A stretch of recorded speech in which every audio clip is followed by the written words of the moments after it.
아멘.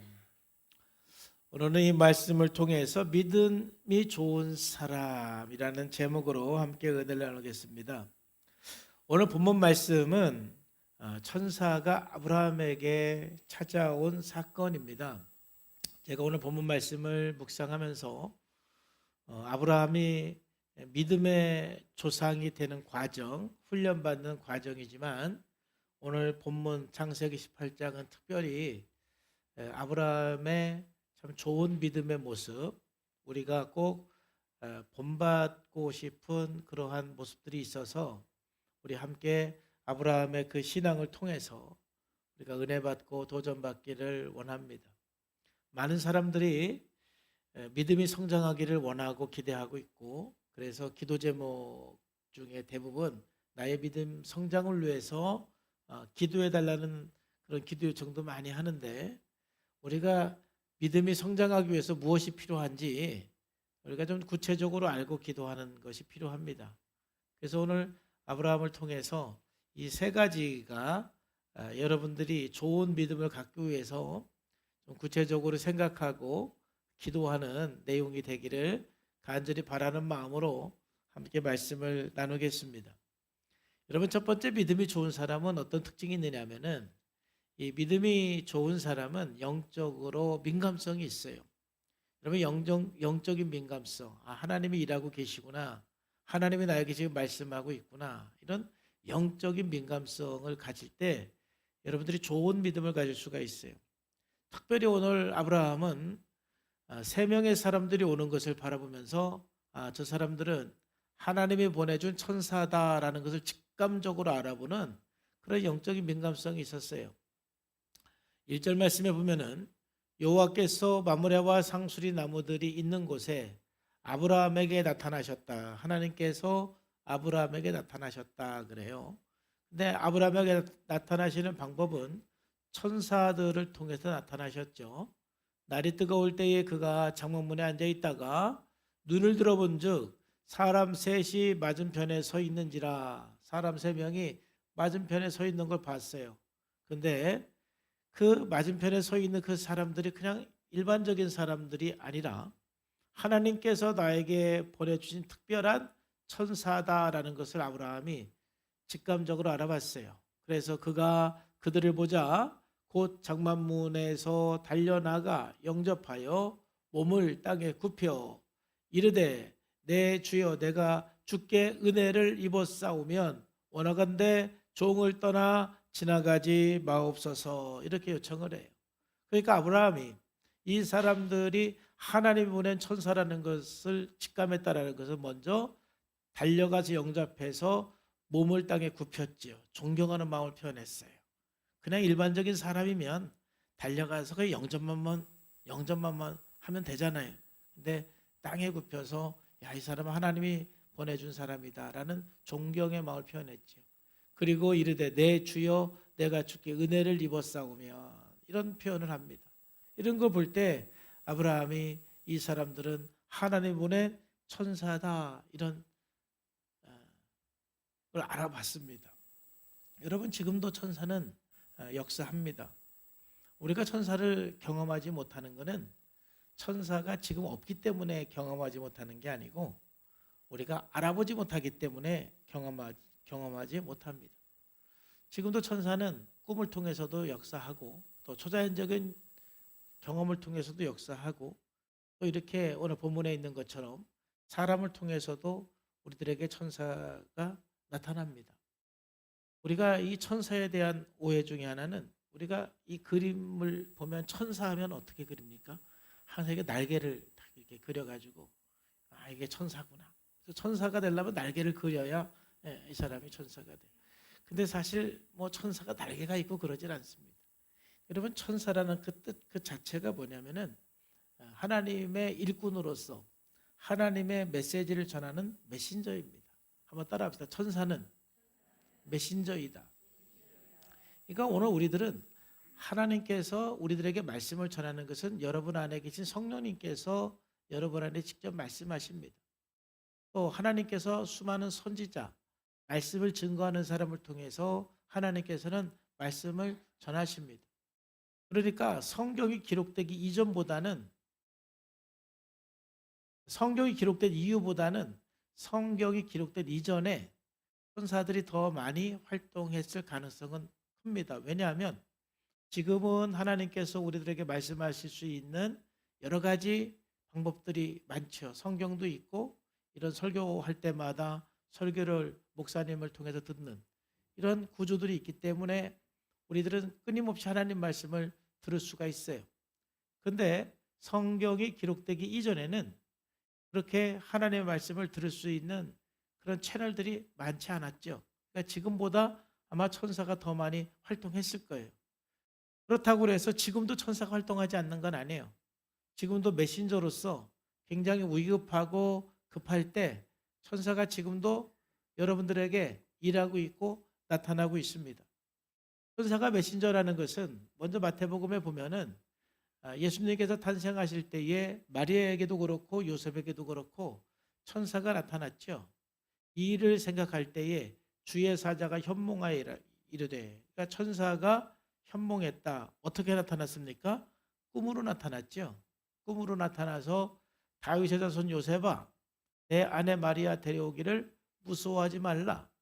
그에게 잉태된 자는 성령으로 된 것이다. 그래서 예수님의 탄생에 대한 메시지를 요셉에게 전하기도 하고 마리아에게 전하기도 하고 또 동방 박사들에게 전하기도 하고 또 목자들에게 전하기도 하고 천사들은 이 엄청난 하나님의 소식을 어떤 여러 가지 방법으로 사람들에게 전했어요.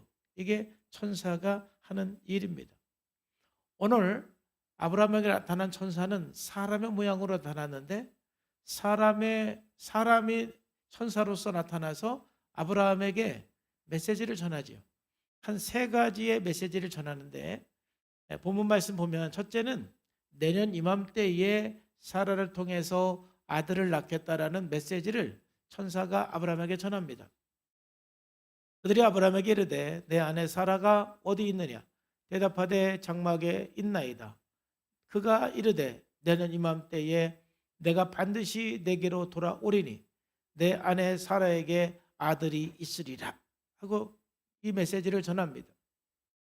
그러면 이 천사가 이 아브라함과 사라에게 이 메시지를 왜 전할까? 12절에 보면은 사라가 속으로 웃고 이르되 내가 노쇠하였고 내 주인도 늙었으니 내게 무슨 즐거움이 있으리요? 이렇게 반응하죠. 그러니까 하나님께서는 계속해서 아브라함과 사라에게 네 몸을 통해서 후사가 태어날 것이다 라고 말씀을 했음에도 불구하고 사라와 아브라함은 아직도 100% 하나님의 말씀을 못 믿고 있는 거예요. 그러니까 지금 또 웃고 있잖아요. 천사는 메신저로서 아브라함과 사라에게 또 내년 이맘때에 아들을 낳을 것을 말씀하는 것은 아브라함과 사라에게 더 믿음의 확증을 주기 위해서 메시지를 전하는 거예요. 여러분, 우리가 하나님의 말씀을 반복적으로 들어야 된 이유는 확신을 갖기 위해서 말씀을 들어야 돼요. 여러분, 말씀을 통해서 또는 목회자를 통해서 때로는 천사를 통해서 들려오는 그 말씀이 여러분들에게 굉장히 확증이 돼요. 하나님의 말씀이 100% 믿어지고 확증이 될 때까지 하나님은 여러 가지 방법을 통해서 끊임없이 말씀하시는 하나님이세요. 그래서 그 천사가 아브라함에게 14절에 아직 믿지 못하는 걸 보고 이렇게 또 얘기를 하죠. 여호와께서 능하지 못한 일이 있겠느냐? 반드시 내년 이맘때에 아들을 낳을 것이다 라고 말씀하세요. 자, 두 번째로 하나님께서 천사를 통해서 아브라함에게 주는 메시지는 뭐냐면은 사명에 대해서도 다시 확인시켜 주세요. 하나님께서 창세기 12장부터 아브라함을 선택해서 아브라함에게 사명을 주는 말씀을 전했어요.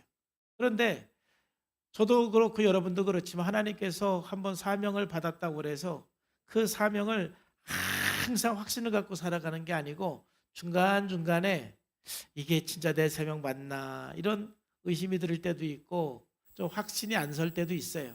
그렇기 때문에 하나님께서는 말씀을 통해서나 천사를 통해서나 끊임없이 우리들의 이 사명을 다시 확인시켜주는 메시지를 전해주는 걸 볼 수 있어요.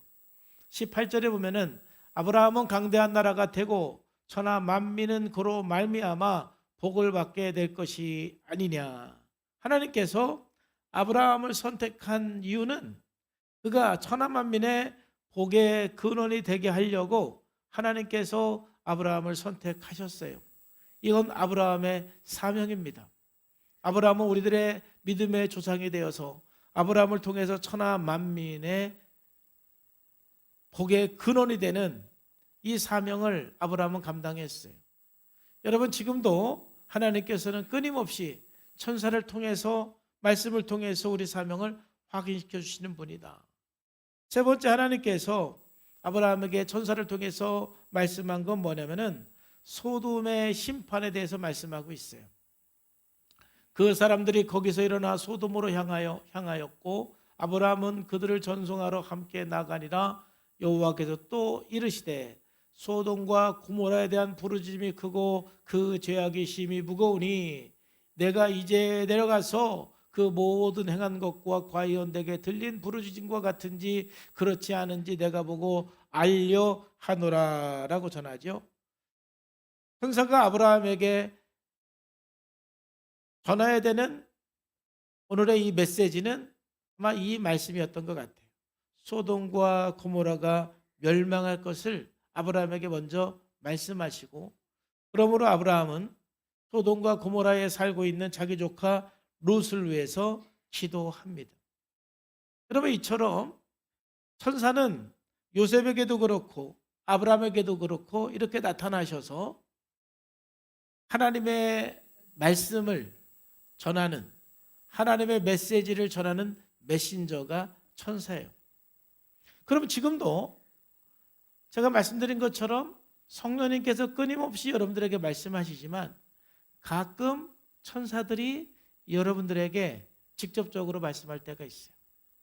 그 예를 제가 경험한 것만 몇 가지 이렇게 말씀을 드리면, 첫 번째로는 초자연적인 경험으로 하나님께서 말씀을 들려줄 때가 있어요. 근데 지금 초자연적인 방법으로 하나님께서 천사를 통해서 말씀하시는 경우는 굉장히 위급하고 급한 상황에 한 단어로 말씀하시는 경우가 많아요. 저는 제가 들은 이야기는 다 그래요. 첫 번째, 제가 경험한 것은 크게 두 가지인데, 하나는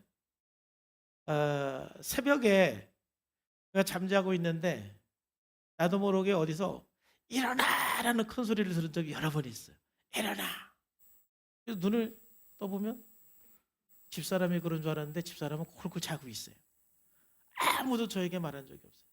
근데 너무 선명하게 일어나 소리가 들린 거예요. 펄떡 깨서 보니까 새벽 예배 나가야 되는 시간이에요. 아마 그 소리가 안 들렸으면 새벽 예배 못 나갔어요. 그런 적이 여러 번 있어요. 그리고 이거는 좀 특별한 경험인데, 옛날에 저쪽 창전동에서 사역을 할 때, 그때 이제 1층이 예배당이었고 2층이 이제 사택이었어요. 저녁에 사택에서 가만히 누워 있으면 1층에서 피아노 치면서 찬양하는 소리가 너무 선명하게 들려요. 누가 왔지? 와가 왔나? 현주가 왔나? 그때 이제 둘이 반주하고 했으니까 그럼 내려가 봐. 내려가면 아무도 없어요. 참 이상하네. 뭐 잘못 들었나? 그리고 또 이렇게 올라와서 가만히 누워 있으면 또 그게 들려요. 찬양 소리가 들려요. 그러면 이렇게 내려가 보면 또 아무도 없어요. 그때 하나님께서 저에게 주신 그런 그 감동은 뭐냐면은, 교회가 힘들고 그 어려울 때에 뭔가 이곳에서 하나님께서 예배를 받으시고 이곳에 천군 천사들이 함께 찬양하고 있다라는 그 어떤 그 메시지를 통해서 굉장히 마음에 확신이 되고 위로가 되는 그런 경험이 있어요. 또 우리 교회 이제 그 홍종군 집사님이 아까 일부 예배 때 제가 다시 확인했어요. 옛날에 들었던 그 기억이었는데, 그분이 이제 옛날에 오토바이 타고 그 슈퍼마켓 할 게 물건을 띄러 다니고 그랬단 말이에요. 근데 이제 그 오토바이 타고 그 뒤에 이렇게 짐 실는 오토바이 타고 이렇게 쭉 그 여의도를 지나서 영등포 시장을 가는데 차하고 꽝 부딪혀가지고 홍준구 집사님이 푹 떴어요. 푹 떴는데 그 순간에 어떤 목소리가 들리는 거예요. 오른쪽으로 틀어! 이런 목소리가 딱 들리는 거예요. 그 순간. 그래서 자기도 모르게 그냥 그 공중에서 오른쪽으로 이렇게 확 틀었어. 그래서 그분이 하나도 안 다쳤어요. 할렐루야. 천국 가셨어야 되는데 하나도 안 다쳤다 이 말이야. 하나도 안 다쳤다. 제 친구인데 제 친구가 이제 어느 날 차를 타고 가는데 그래 너무 피곤해가지고 이제 사모님이 운전하고 자기 뒤에서 좀 이렇게 잤어요. 한참 이렇게 차 안에서 자고 있는데 갑자기 정신 차려 소리가 들리는 거예요. 정신 차려. 그래서 깜짝 일어나갖고 눈을 떴는데 아무도 정신 차리라고 말한 사람이 없어요. 근데 너무 큰 소리로 정신 차려 이 소리를 들린 거예요. 그래서 정신이 번쩍 나가지고 정신을 탁 차리고 있는데 그때 뒤에서 차가 꽝 받았어. 교통사고가 났어요. 그래서 하나도 안 다쳤어요.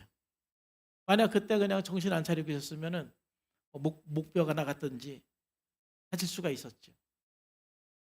또 하나는 우리 교회 김정아 권사님이 이제 결혼해가지고 너무 힘들고 어렵고 그래서 그냥 눈물 날 일이 많아서 그냥 부엌에 가갖고 펑펑 힘들다고 우는데 갑자기 나는 네 편이야. 나는 네 편이야. 이 소리가 들린 거예요. 이 소리. 이게 성령님께서 하시는 말씀은 마음에서 들리는 거예요. 마음에서 여러분의 생각으로 들리는 거예요. 성령님께서 주시는 말씀. 그런데 지금 제가 다 예를 들은 거는 뭐 마음속에서 이렇게 들려온 소리가 아니라 진짜 귀에 너무 큰 소리로 들려오는 거예요.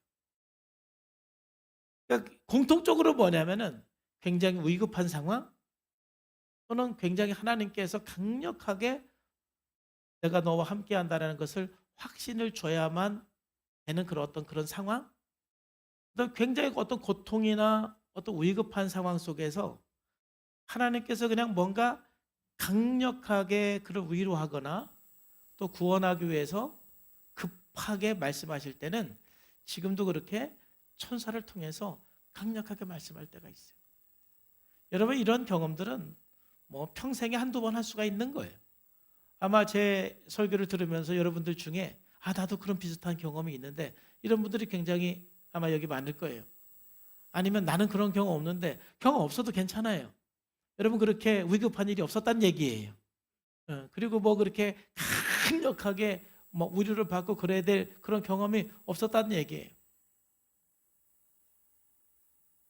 제 주변에 또 제 개인적으로 지금도 그런 초자연적인 역사를 통해서 천사가 강력하게 그렇게 말씀할 때가 있죠.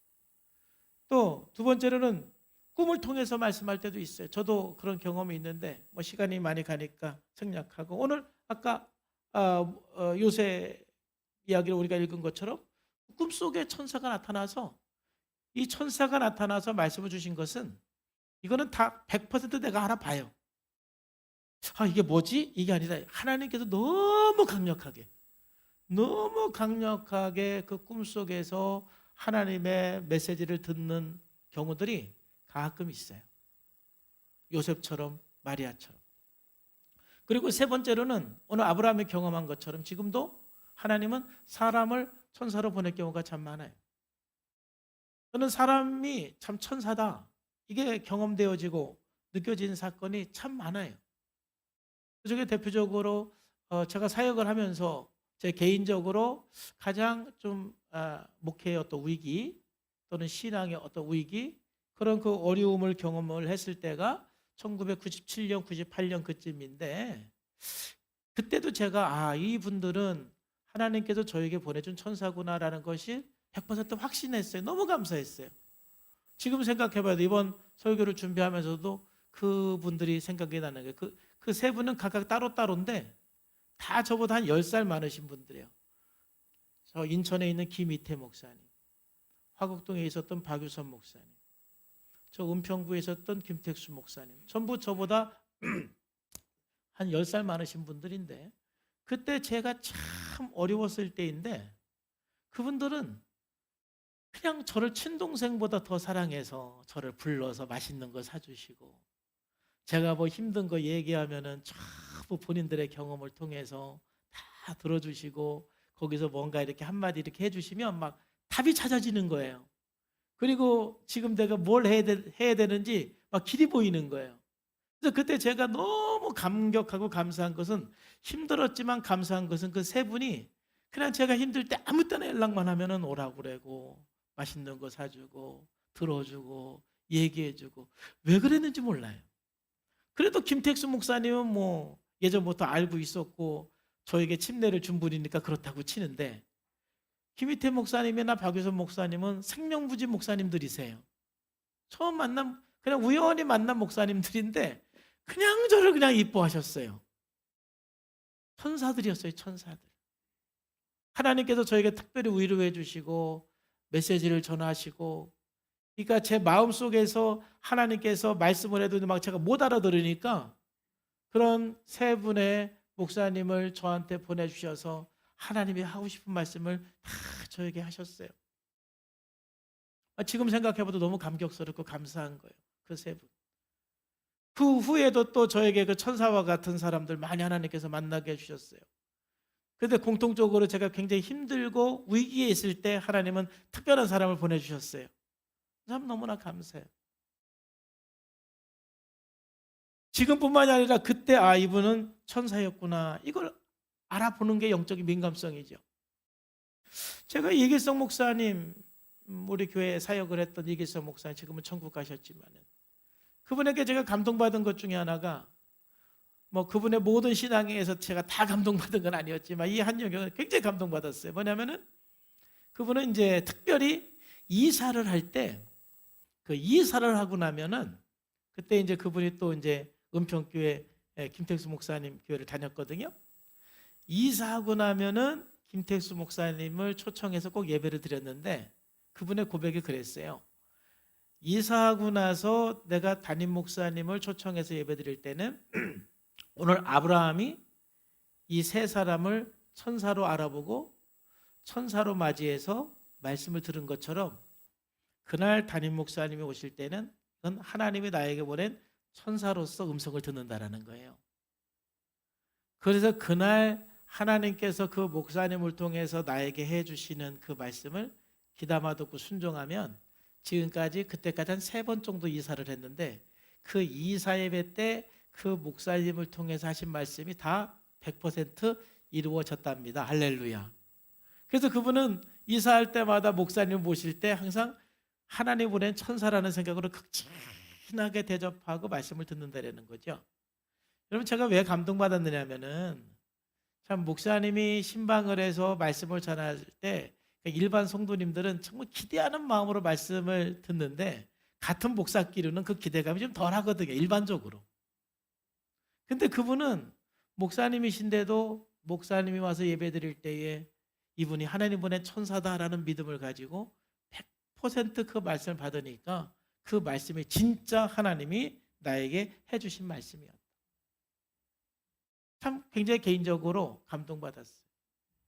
여러분, 지금도 하나님께서는 말씀을 통해서 여러분들에게 일반적으로 말씀하시고 또 선지자를 통해서 여러분들에게 일반적으로 말씀하시지만, 지금도 여러분들에게 어떤 특별한 위로, 어떤 특별한 말씀을 통해서 하나님께서 천사로서 특별히 보내준 사람이 여러분 주변에 항상 있습니다.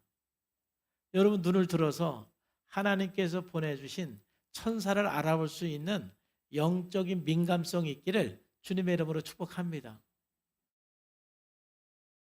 때로는 여러분 믿음으로 받아들이는 게 좋아요. 여러분 아내가 여러분들이 하나님께서 보내준 천사라고 믿어지십니까? 안 믿어도 괜찮아요. 이 사람이 하나님이 나에게 보내준 천사구나. 또 아내들도 말이죠. 남편을 볼 때마다 이 사람은 하나님이 나에게 보내준 천사구나. 뭐 이건 여러분의 믿음이에요. 안 믿어도 되고 믿어도 되고 그냥 영적인 민감성이 있으면 또 여러분 자녀들을 볼 때마다 또 손주들을 볼 때마다 이 아이는 하나님이 나에게 보내준 천사구나. 또 여러분 목사님을 볼 때 우리 목사님은 하나님이 나에게 보내준 천사구나. 가끔 그런 걸 느낄 수가 있는 거예요. 항상은 아니어도 가끔 그 사람이 천사가 될 때가 있는 거예요. 하나님의 메신저가 되어서 하나님께서 여러분들에게 전하고 싶은 그 말씀을 전하는 대상이 될 수가 있는 거예요. 내가 영적으로 민감하면 순간순간 말씀을 통해서 성령으로 음성을 듣지만 때로는 하나님께서 보내준 천사를 통해서 여러분들에게 하시는 그 말씀을 통해서 위로도 받고 또 갈 길이 뭔가 깨달아도 지고 또 하나님께서 격려해 주시는 말씀을 들을 수도 있는 거예요. 영적으로 민감해서 하나님께서 보내주시는 그런 천사들을 여러분 분별하시고 경험하는 삶이 되기를 주님의 이름으로 축복합니다. 이게 참 믿음이 좋은 사람의 특징은 그래서 영적으로 민감하다 이 말이죠. 두 번째로 믿음이 좋은 사람은요, 오늘 아브라함을 통해서 볼 수 있는 것은 뭐냐면은 믿음이 좋은 사람은 친절하게 대접하는 사람이에요. 이 대접할 줄 아는 것, 이게 우리 신앙 성장에 매우 중요하고, 그리고 친절하게 대답하는 것은 여러분들이 믿음이 좋다라는 것을 보여주는 믿음의 표지이기도 해요. 오늘 이 아브라함이 이 천사들을 만나서 대접한 걸 보면은 굉장히 감동이 돼요. 그들을 천사로 알아보는 순간 물을 조금 가져오게 하사 당신들의 발을 씻으시고 나무 아래 씻어서 내가 떡을 조금 가져오리니 당신들의 마음을 상쾌하신 후에 여기를 지나가소서 하고 이제 천사들에게 부탁을 하죠. 그 사람들에게. 그래서 이제 그 사람들이 내 말대로 그리해라라고 이제 대답을 하니까 아브라함이 어떻게 합니까? 첫 번째 6절에 보니까 자기 아내 사라에게 급히 가서 떡을 만들라고 부탁을 합니다. 여기까지만 했으면 친절하게 대접하는 아브라함이라고 제가 말하지 않았을 거예요. 근데 7절에 보니까 또 급히 가서 송아지 한 마리를 잡았습니다. 기름진 송아지를 한 마리 잡았습니다. 그리고 하인에게 그 송아지를 주면서 빨리 요리를 만들어라. 급히 요리를 만들어라. 그 손님을 위해서 속까지 잡아가지고 대접을 하는 이 아브라함. 굉장히 친절하게 극진하게 대접하는 아브라함의 모습을 보게 돼요. 그리고 8절 말씀에 이제 아브라함이 엉긴 젖과 우유와 하인이 요리한 송아지를 가져다가 그들 앞에 차려놓고 나무 아래 모셔 섬에 그들이 먹으니라 그랬죠. 극진하게 대접하는 걸 봐요. 여러분 좀 비교로 롯도 이제 이 천사들이 이 사람들이 아브라함을 만난 후에 그 다음에 롯에게 갔거든요. 그러니까 롯도 이 사람들이 천사라는 걸 알아봤어요. 그 정도의 영적인 민감성이 롯에게도 있었어요. 근데 대접하는 거에서 아브라함과 롯이 큰 차이가 나요. 3절에 보면 이제 롯의 대접이 나오거든요. 롯이 간청함에 그제서야 돌이켜 그 집으로 돌아오는지라 롯이 그들을 위하여 식탁을 베풀고 뭘 구웠어요? 무기병 구워서 대접을 했어요. 여러분 이게 아브라함과 롯이 어떤 경제적인 차이가 있어서 이렇게 대접했으면 아무 문제가 없죠. 근데 아브라함과 롯이 헤어진 이유는 서로 재산이 너무 많아서 서로 분가를 했어요. 그러니까 아브라함도 부자였고 롯도 부자였어요. 경제 수준이 비슷해요. 근데 대접한 수준은 차이가 너무 많이 나요. 여러분 이게 믿음의 표지예요. 믿음이 좋은 사람일수록 친절하게 이웃을 대접하는 그런 삶의 태도가 있습니다. 여러분들이 믿음이 자라려면 여러분 형편에 맞게 대접하는 삶을 살기를 주님의 이름으로 축복합니다. 여러분 인색한 사람은 여러분 주변을 보세요.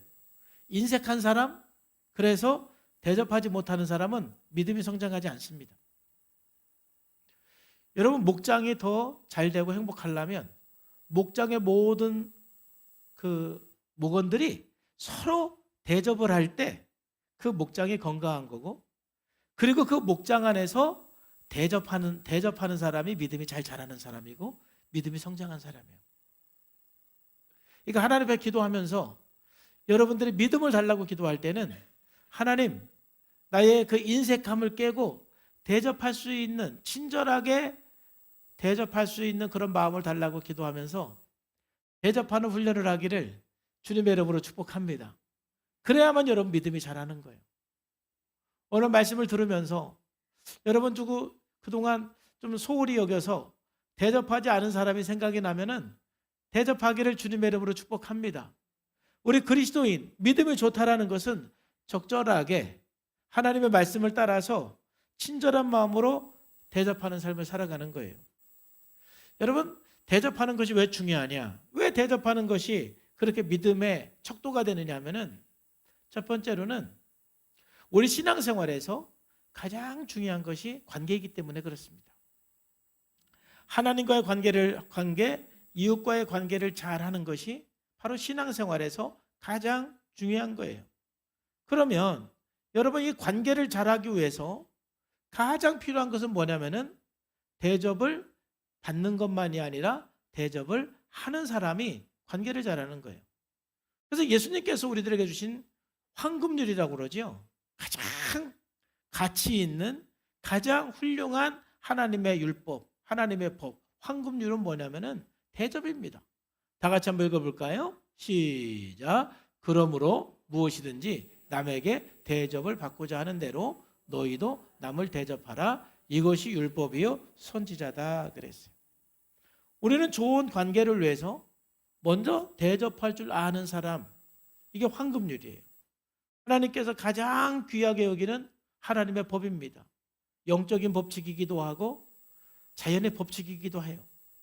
여러분들이 대접한 만큼 여러분들이 성공한 인생을 살 수가 있는 것처럼 또 여러분들이 대접한 만큼 여러분들의 신앙도 성장하게 돼요. 대접할 줄 모르는 사람은 성공하기 어려워요. 행복할 수가 없어요. 또 대접할 줄 모르는 사람은 신앙 성장이 안 됩니다. 대접을 받고자 하는 대로 너희도 남을 대접하라. 대접하는 것이 우리 신앙 성숙에 매우 중요한 거예요. 여러분 직장 생활하면서도 하나님 앞에 기도하면서 때로는 여러분 동료들에게 대접하시기를 주님의 이름으로 축복합니다. 그리스도인들이 자꾸 대접하는 삶을 살아야 돼요. 그게 중요한 것은 신앙생활에서 가장 중요한 게 뭐이다? 관계이기 때문에. 두 번째, 제가 이번 주 생각한 것은 왜 대접하는 것이 우리 신앙 성장의 중요한 영적인 원리이냐? 신앙이 좋은 사람은 왜 대접을 잘하는 사람이냐? 이번 주에 제가 깊이 깨달은 것 중에 하나는 진리에 대한 새로운 개념이었어요. 여러분, 진리라는 것은 뭡니까? 진리라는 것은 대부분 뭔가 객관적이고 보편적인 개념을 생각을 합니다. 그런데 제가 이번 주 진리에 대한 새로운 개념은 진리라는 것은 객관적이고 보편적인 개념도 있지만은 인격적이고 관계적인 개념이 있다는 것을 깊이 깨달았어요. 여기는 엄청난 깨달음이에요. 저는 성경 66권이 객관적이고 보편적인 진리인 것을 저는 믿습니다. 이건 저의 믿음이에요. 이 모든 성경은 역사를 초월해서 시대를 초월해서 보편적이면서 객관적인 진리임을 저는 100% 믿습니다. 자, 그런데 이 성경은 보편적이고 객관적인 진리인 동시에 굉장히 인격적이고 관계적인 개념의 진리라는 것을 놓치게 되면은 우리는 반쪽 진리를 갖고 살게 되는 거예요. 자, 무슨 말이냐면은 여러분, 예수님은 진리이십니다. 나는 곧 길이요 진리요 생명이다. 요한복음 14장 6절에서 말씀하고 있어요. 그러면 진리이신 분은 예수님이세요. 어쩌면 인격이 진리이세요. 성령님이 진리이고 하나님이 진리이세요. 그 존재가 진리다 이 말이에요. 그 존재가. 그 존재를 통해서 나온 이 객관적인 말씀들이 우리는 진리로 믿지만 사실은 예수님이라는 그 존재가 진리이세요. 이해가 되면 아멘. 예수님이라는 그 존재 그 자체가 진리이기 때문에 그 진리의 존재이신 예수님과 내가 인격적인 관계를 맺고 인격적인 만남이 있을 때 내가 진리를 발견하고 내가 진리를 가진 사람이 되는 거예요. 그러니까 요한복음 8장 32절에 진리를 알지니 진리가 너희를 자유롭게 하리라 라는 이 말씀에서 만약 진리를 그냥 하나의 객관적이고 보편적인 개념으로만 생각을 했을 때 그 말씀이 조금 이해가 안 될 때가 있습니다. 내가 이 성경 말씀을 알면 알수록 자유가 아니라 불편할 때가 있어요. 예수 믿기 전에는 오히려 편안했는데 예수를 믿고 나서 성경을 알고 나니까 오히려 더 불편할 때가 있어요. 그것은 하나님의 이 말씀이 진리인 거는 내가 아는데 그대로 살지 못하기 때문에 그렇습니다. 그런데 진리이신 예수님을 내가 인격적으로 만나고 진리이신 그 예수님과 내가 친밀한 관계 속에 있을 때 진리를 알지니 진리가 너희를 자유롭게 하리라 하는 그 말씀이 그 삶으로 그 경험으로 이해가 되고 100% 확신이 생깁니다. 그리고 이게 중요한 이유는 뭐냐면은 우리가 살아가는 이 시대는 탈근대주의, 포스트 모더니즘 속에 살고 있어요. 특히 지금 우리 청년들, 우리 젊은 학생들은 완전히 탈근대주의, 포스트 모더니즘. 이제는 어른들이 이래만 해야 돼. 뭔가 객관적으로 말하면 다 꼰대라고 그래. 이게 포스트 모더니즘이에요. 그렇기 때문에 이 시대 속에서 이 성경의 진리를 가지고 객관적으로 보편적인 진리라고 그들에게 아무리 주장해도 나는 믿지만 포스트 모더니즘 속에 사는 이 사람들은 안 받아들여요. 수용하지 않아요. 오히려 독선적이다 그렇게 비판을 해요. 왜냐? 이 포스트 모더니즘은 객관적인 진리를 부정하는 시대이기 때문에 그래요. 그런데 이 포스트 모더니즘의 이 진리는 주관적이고 관계적인 거예요. 그런 측면에서 우리가 진리이신 예수 그리스도를 내가 만나서 나는 진리를 만났다 말할 때 이 포스트 모더니즘 이 시대 속에서 그 진리를 수용한다 이 말이에요. 그런 측면에서 하나님은 사랑입니다. 이 객관적으로 아무리 이 세상에 우리가 말을 해도 이 사람들은 받아들이지 않아요. 세상 사람들은. 그런데 내가 하나님의 사랑을 가지고 대접하는 삶을 살아갈 때 그 진리는 객관적이고 보편적인 것이 아니라 인격적이고 관계적인 진리가 되는 거예요.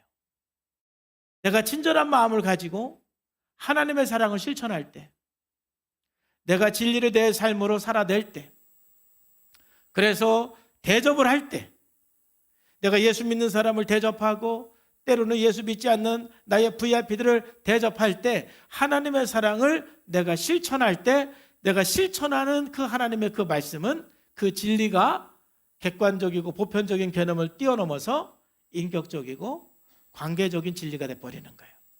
그럴 때 이 포스트 모더니즘 시대 속에서 그 진리는 이 세상 사람들이 받아줄 수 있는 진리가 되는 거예요.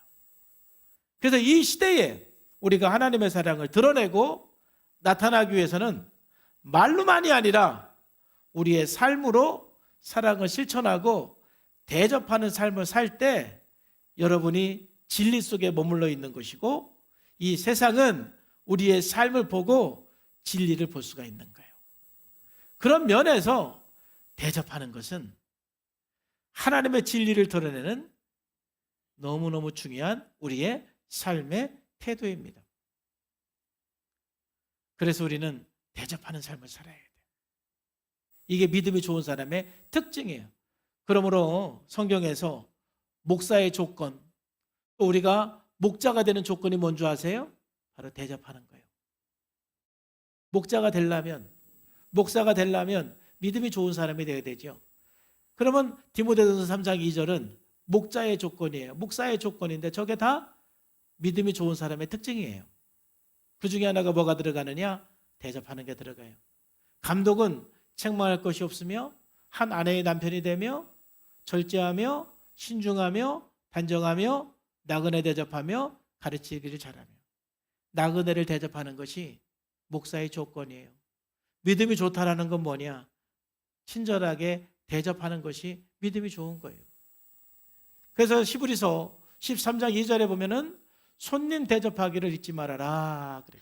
손님 대접하기를 잊지 말아라.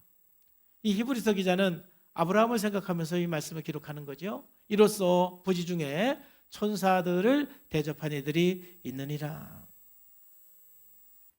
우리가 정말 하나님의 마음을 가지고 대접하는 삶을 살면 나의 대접을 받는 그 대상이 하나님 보낸 천사일 수도 있어요.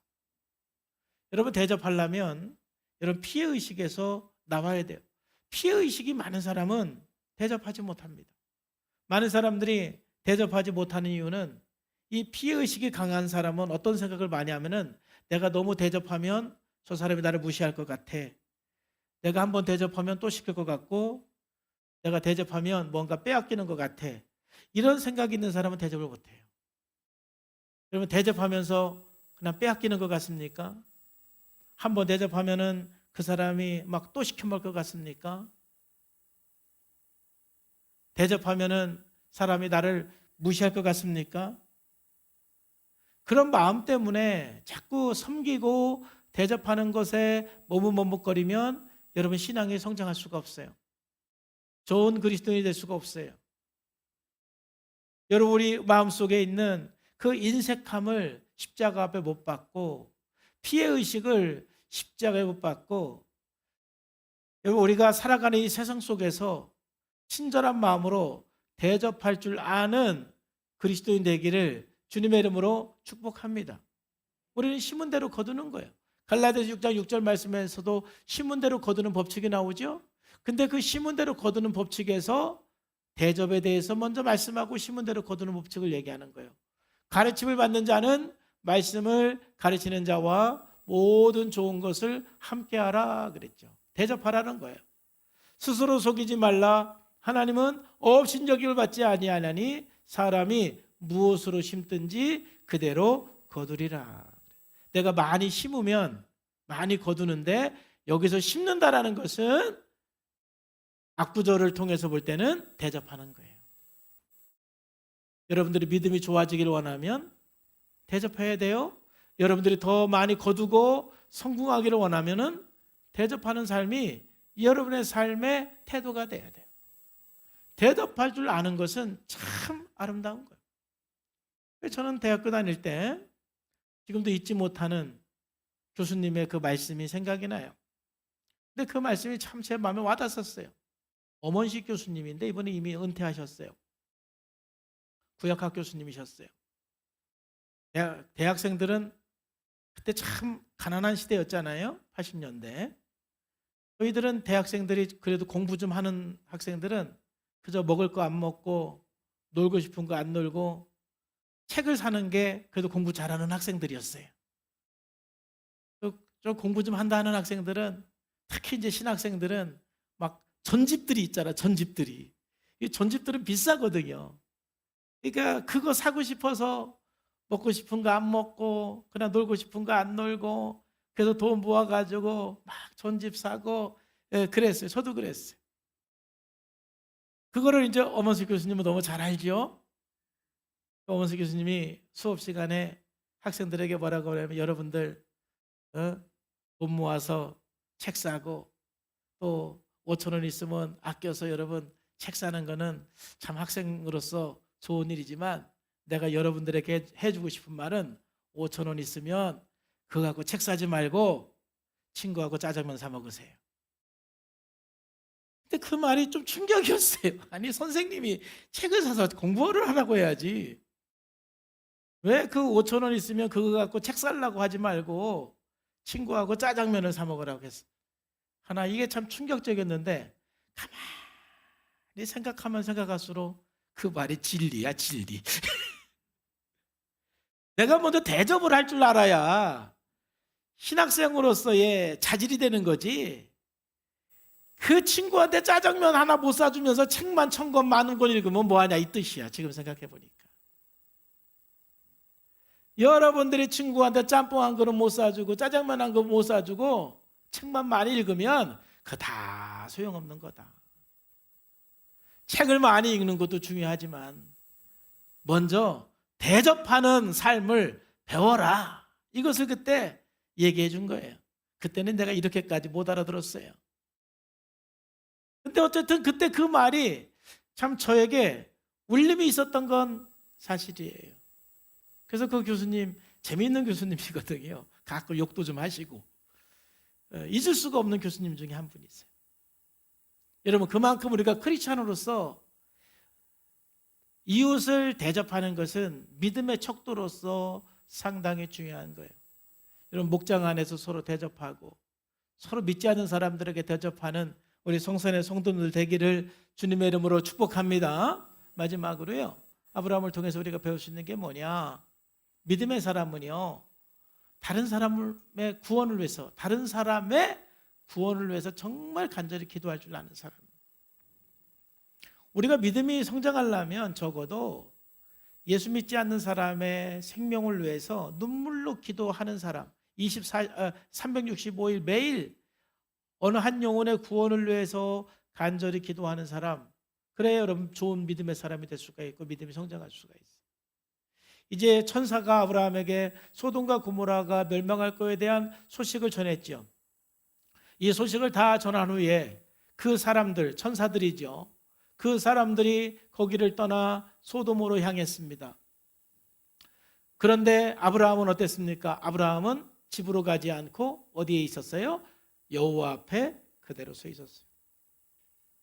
왜냐하면 소돔이 망한다는 소식을 듣고 그 소돔 안에 누가 살고 있느냐면은 조카 롯이 살고 있는 거예요. 소돔이 심판당하고 소돔이 멸망당하면 자기 조카 롯도 그 멸망 속에 포함될 수가 있는 거예요. 그 심판 속에 포함될 수가 있는 거예요. 그렇기 때문에 아브라함은 천사가 떠난 후에 다른 곳으로 갈 수가 없습니다. 여호와 앞에 그대로 섰습니다. 그리고 하나님 앞에 아브라함은 기도하기 시작하는 거예요. 이 기도의 내용은 다음 주에 좀 함께 나누겠어요. 아브라함이 가까이 나아가 이르되 주께서 의인을 악인과 함께 멸하려 하시나이까 하면서 기도하기 시작해요. 아브라함이 얼마나 열심히 기도했는지 하나님께서는 아브라함의 기도를 들으시고 조카 롯을 구원해내십니다. 창세기 19장 29절 말씀에 보면은 하나님이 그 지역의 성을 멸하실 때에 곧 롯이 거주하는 성읍을 엎으실 때에 하나님께서 누구를 생각해서 아브라함의 기도를 생각해서 롯을 그 엎으시는 중에서 내보내셨다 그래요. 참 아브라함이 훌륭한 이유는 정말 아브라함이 좋은 믿음의 사람이라는 것은 천사로부터 소돔과 고모라가 멸망한다라는 그 소식을 듣고 그는 그 소돔과 고모라 땅에 사는 그 자기 조카 롯과 그 가족을 위해서 기도하지 않을 수가 없었어요. 그는 정말 간절히 눈물로 그 영혼들의 구원을 위해서 하나님 앞에 기도한 거예요. 여러분, 우리가 믿음이 성장하고 좋은 믿음의 사람이 되기 위해서는 여러분 영혼 구원을 위해서 365일 기도하셔야 돼요. 그래서 여러분들 기도하는 VIP가 한 3명에서 5명은 있어야 돼요. 그들을 생각만 하면은 마음이 아프기도 하고 불쌍히 여기는 마음도 생기고, 그래서 그 영혼들을 위해서 기도하기만 하면 막 눈물이 나고, 그래서 간절한 마음으로 그 영혼들을 위해서 여러분들이 기도할 때 그 영혼들은 살아나게 되지만 여러분들의 믿음은 훌륭한 믿음으로 자라가고 있는 거예요. 그래서 우리가 목장 중심으로 VIP를 위해서 기도하는 건 너무 좋지요. 나의 VIP만을 위해서가 아니라 우리 목장 식구들의 VIP를 위해서 간절히 기도하는 거예요. 우리가 지지난주에 새생명 축제를 했습니다. 이번에 한 127명 정도를 위해서 우리가 기도하고 또 선물도 드리고 여러분들이 섬겼어요. 저는 한 60명 정도, 절반 정도가 올 거로 기대하고 기도했는데 한 27명 정도가 오기로 약속을 했습니다. 근데 그날 또 일이 생겨서 못 오신 분이 또 있어서 그보다 조금 덜 왔어요. 좀 안타까움이 있기는 합니다. 그러나 여러분 괜찮습니다. 왜냐하면 새생명 축제가 끝났다고 해서 우리의 전도가 끝난 게 아니에요. 새생명 축제는 끝났지만은 우리는 계속해서 여러분 VIP를 위해서 눈물로 기도하면 내년에는 여러분들이 기도하는 그 사람이 하나님 앞에 나와서 예수님을 영접하는 그 은혜가 있을 줄로 믿습니다. 아브라함의 훌륭한 신앙이라는 것은 정말 자기 조카 롯의 생명 구원을 위해서 간절히 기도한 거예요. 우리가 누군가를 위해서 이렇게 기도할 수 있다는 것이 얼마나 큰 은혜이고 복인 줄 몰라요. 우리가 믿음이 성장하기 위해서는요, 정말 여러분들이 그 생명 구원을 위해서 기도할 수 있는 사람 정말 한 명 이상은 있으셔야 돼요. 그런 대상이 없으면 여러분 좋은 믿음으로 성장하기가 어렵습니다. 마음의 부담감을 가지고 기도할 수 있는 대상이 있다는 것이 얼마나 감사한지 몰라요. 그래서 오늘 이 아브라함의 이 세 가지 어떤 그 삶의 태도, 아직 아브라함이 하나님 앞에 인정받는 믿음의 자리까지 가지는 못했어요. 창세기 22장에서 아브라함은 하나님 앞에 인정받는 믿음의 사람이 됩니다. 아직 연단의 과정이고 훈련의 과정이지만 오늘 창세기 18장에 나온 아브라함의 모습을 보면 참 훌륭한 믿음의 사람이에요. 참 성숙한 믿음의 사람이에요. 우리가 믿음을 성장하기를 원하면 오늘 이 아브라함의 이 삶의 태도를 하나하나 살펴보면서 주여 나에게 이러한 삶의 태도를 갖게 해달라고, 영적인 민감성을 가지고 하나님께서 끊임없이 보내주는 천사들을 볼 수 있는 눈을 열어달라고, 또 나에게 하나님 인색함을 십자가에 못 박고 피해의식 십자가에 못 박고 이웃을 대접하는 그 삶을 살아낼 수 있도록, 진리를 살아낼 수 있도록, 그리고 영혼구원을 위해서 눈물로 기도하는 저와 여러분의 삶이 되기를 주 예수님의 이름으로 축복합니다. 기도하겠습니다. 하나님 아버지 감사합니다. 오늘 또 성령님께서 말씀하시고 은혜 주심을 감사합니다. 주여, 우리가 더 좋은 믿음으로 성장하고 성숙한 믿음으로 나가기를 원합니다. 오늘 아브라함의 이 믿음을 통해서 우리가 도전받고 결단해서 더 좋은 믿음의 사람으로 성장해 나가게 하여 주옵소서. 살아계신 예수님의 이름으로 감사하며 기도하옵나이다. 아멘.